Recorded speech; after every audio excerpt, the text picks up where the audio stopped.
Hello नमस्कार सत श्री अकाल अस्सलाम वालेकुम। कैसे हैं जनाब? तो साथियों, क्या प्लान बनाया है यूएसए ने जो डोनाल्ड ट्रंप की प्रेशर हुई, जिसमें सब लोग उम्मीद कर रहे थे कि कोई घोषणा होगी कि इस दिन हम लोग इस लड़ाई से विड्रॉ कर रहे हैं।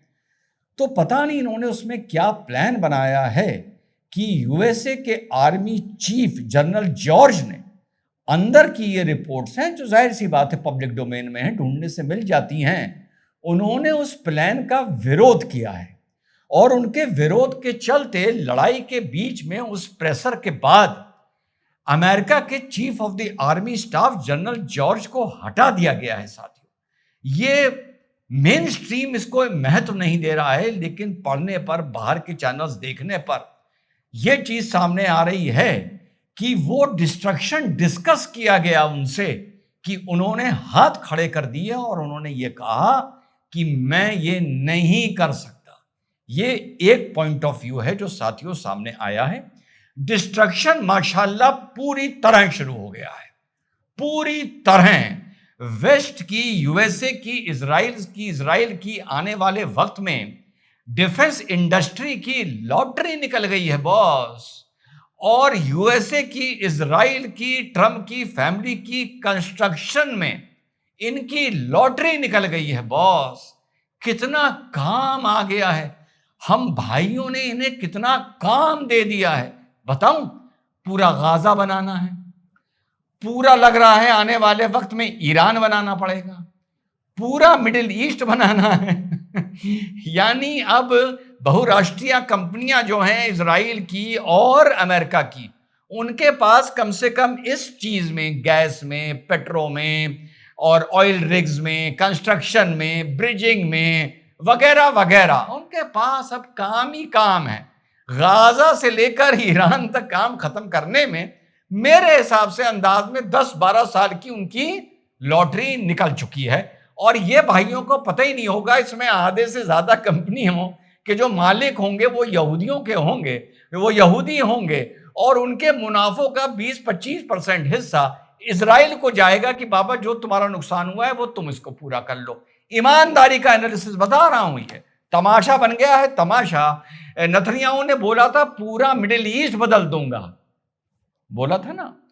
तुम जो नुकसान कर रहे हो जितना भी इजराइल का, उसकी पूर्ति पैसे से होती। शिया सुन्नी की दुश्मनी या रंजिश जो इतने सेंचुरी से अब हाल में थोड़ी ठंडी पड़ी थी, उजागर होकर सामने आ गई है।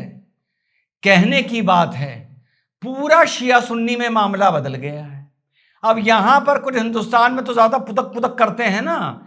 हमास का किस्सा याद है, पूरी दुनिया में कितनी रैलीज हो रही थी ईरान के लिए, जब ये सब चल रहा है। वहां पर इतने नेता मारे जा रहे हैं, 100 लोग मार दिए गए हैं, अयतुल्ला अली खवानी मार दिए गए। कहीं दुनिया में बड़ी रैलीज देखी?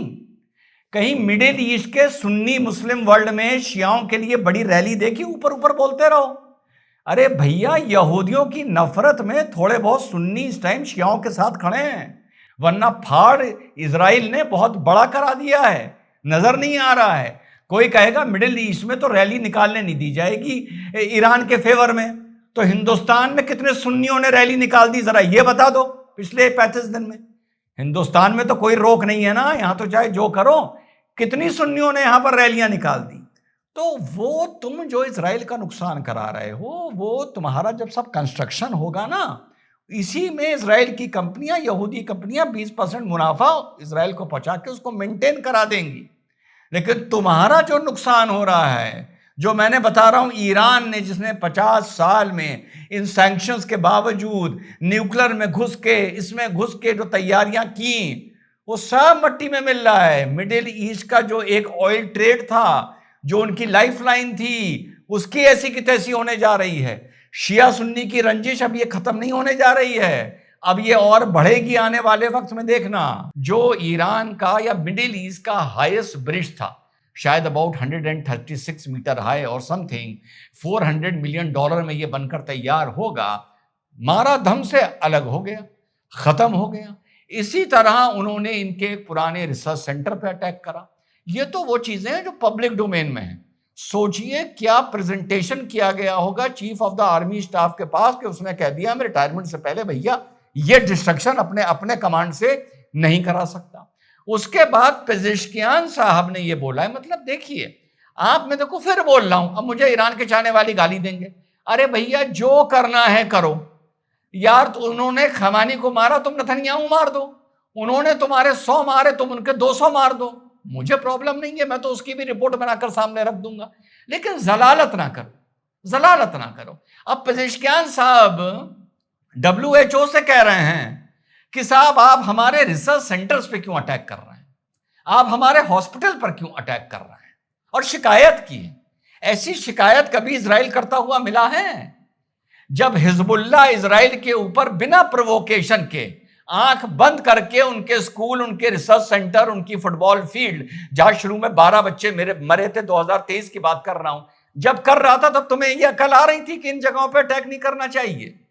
तुम जो मिडिल ईस्ट के ऊपर आंख बंद करके बम मार रहे हो, मिसाइल मार रहे थे, तुम्हें अकल नहीं आ रही थी कि यूएसए एस्टेब्लिशमेंट के अलावा कहीं भी हमारा नहीं जाना चाहिए?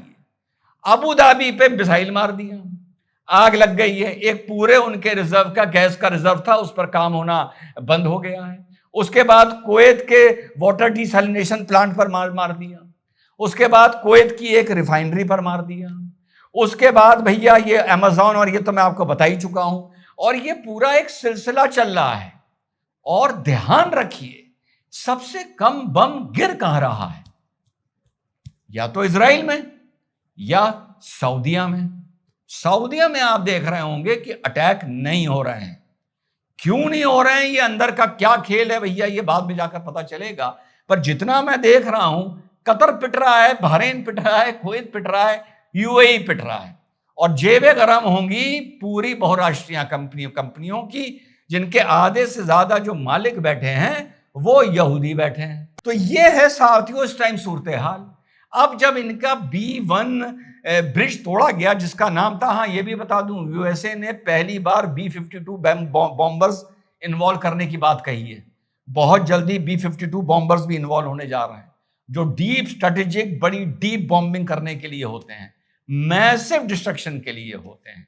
लीडरशिप कितनी मारी जा रही है अब ईरान की, उस पर अब तो शायद अपडेट ही नहीं हो पा रहा है, क्योंकि रोज कुछ ना कुछ लिख के आ रहा है कि आज ये जनरल मार दिया गया, आज वो कर्नल मार दिया गया, आज वो कमांडर मार दिया गया, कभी मिसाइल हेड मार दिया, कभी किसी का एडवाइजर। वो तो आप भूल ही जाइए, वो तो आप भूल ही जाइए। और 8 ब्रिज की लिस्ट दी है अब आईआरजीसी ने लिस्ट दी है 8 ब्रिजेस की। कहां के? इजराइल के नहीं, मिडिल ईस्ट के, कि भैया अब हम तुम्हारे ये ब्रिज गिराएंगे, गिराओ, उसके बाद फिर ब्रिज बनाने वाली कंपनी आ जाएगी यहूदियों की, गिराओ। और एक बार जो आईआरजीसी ने बोली, इस धमकी का सार समझिएगा और आपको तब पता लगेगा कि दिमागी हालत क्या है इस टाइम लड़ने वालों की, या लड़ाई की, या ईरान की। ये अमेज़न पर और इधर उधर जो ये अटैक होने शुरू हुए हैं, ये शुरू कहां से हुए? ये इस तरह शुरू हुए कि ईरान ने कहा कि भाई ऐसा है कि अगर आप हमारी लीडरशिप को मारोगे, अगर आप हमारी लीडरशिप को मारोगे तो हम 18 इन कंपनियों पर अटैक करने शुरू कर देंगे। अरे यार ये कौन सी बात हुई भाई? तुम ताकतवर हो, तुम अपने को ताकतवर मानते हो, इसमें कोई डाउट नहीं है कि तुम अपने को क्या तुम तो ये मान रहे हो कि अमेरिका भी बर्बाद होने जा रहा है और इजराइल भी बर्बाद हो गया। हमास भी यही मान रहा था और हमास के चाहने वाले जाहिल भी ये मान रहे थे। तो तुम्हारी ये शिकायत है कि वो तुम्हारी लीडरशिप को मार रहे हैं इजरायली। अबे जाके इजरायली की लीडरशिप को मार दो। गलत कह रहा हूं?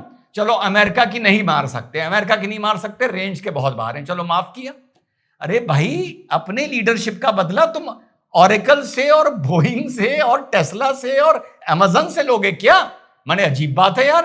तूने मेरे अगर चाचा को मारा तो मैं तेरे घर के शीशे तोड़ दूंगा।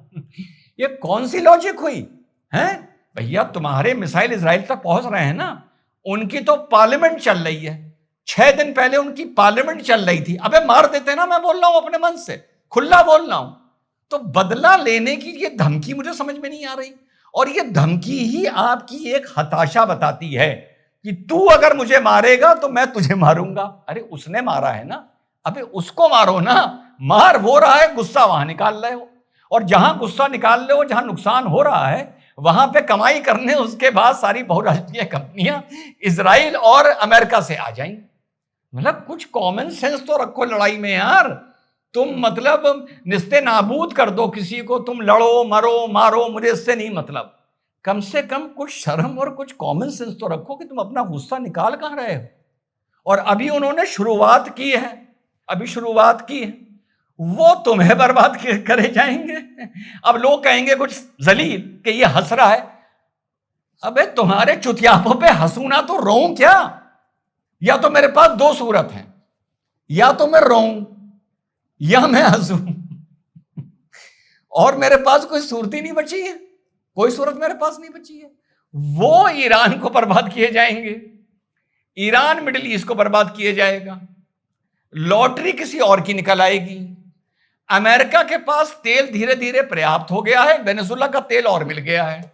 अमेरिका की दुकान हाई रेट ऑफ डॉलर में अमेरिका से डायरेक्ट चलनी शुरू हो जाएगी, गैस और ऑयल की। वेनेजुला भी उनको निकालना है।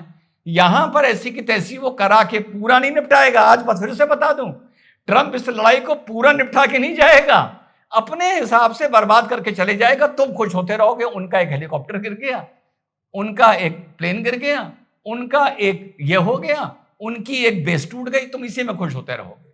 वो तुम्हें आधा अधूरा बर्बाद करके ईरान को जाएगा, पूरा नहीं जाएगा, पहले दिन से कह रहा हूं। और ईरान आधा अधूरा मिडिल ईस्ट को बर्बाद कर देगा। और लॉटरी इसमें किस किस की लगेगी ये तुमको मैं पहले भी बता चुका हूं, अभी भी बता रहा हूं। और सबसे ज्यादा खुश इसमें कौन होगा ये भी बता रहा हूं, सबसे ज्यादा खुश हम लोग होंगे। क्यों? किस लिए? कि हमने एक दूसरे को बर्बाद कर दिया।